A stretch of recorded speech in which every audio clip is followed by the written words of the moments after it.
Yeah, no, that's really neat to see the mountains, though, in I Brownsville. was like, wait, what? Great point. Yeah. What a great point. Where are those? Yeah, exactly. All right, weather-wise, we've got only a couple days of a different weather pattern to show you before you're going to need the umbrella again. So as far as washing the car, you could. I mean, you're going to get a couple to 3 days out of it. This is such a big week, and I'll tell you, we've had rain 3 days this entire year.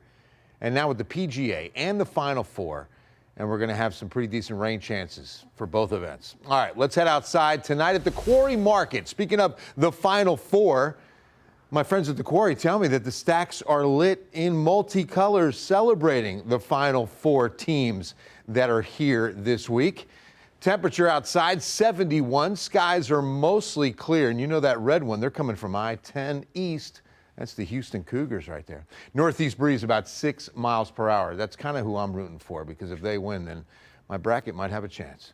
All right, outside tonight, we can see that things are completely clear. About 4 or 5 p.m., the first cell, and then the hail producer. Now, I wanted to take a look at rainfall totals. Let me preface this with this. When we use this algorithm to give us rainfall estimates, you know, these aren't rain gauges. This is the computer using programs in order to see, okay, how much rain did fall. One thing that throws this algorithm off is hail.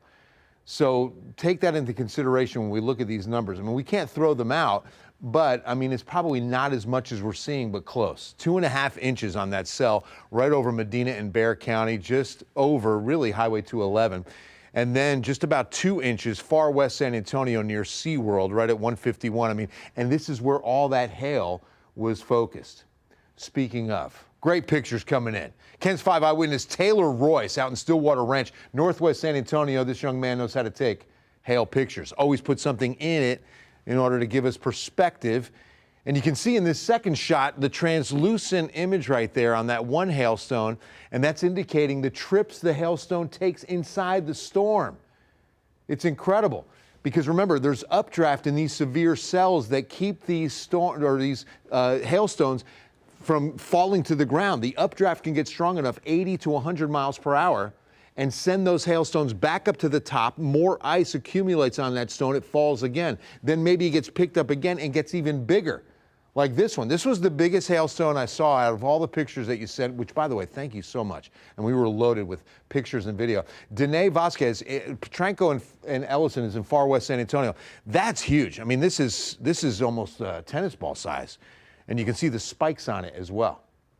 All right, moving forward. Clouds are going to thicken up overnight. So we're going to have low clouds, maybe a couple of sprinkles, but no rain expected Tuesday, where we clear out and go into the mid-80s. But watch this storm system take shape out west as we get into Thursday and Friday.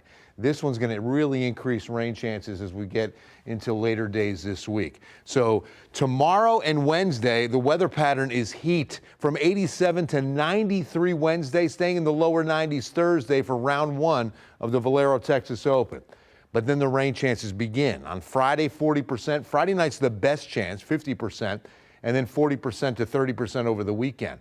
So rounds 2, 3, and 4, at least we're going to soften up the greens for the PGA players, but it does look like it's going to be some hit and miss showers. Now, we're not looking at a whole lot of rain. That's the good news. I mean, as far as totals, maybe about 1 inch to 1.25 inches out of that 3-day rain event.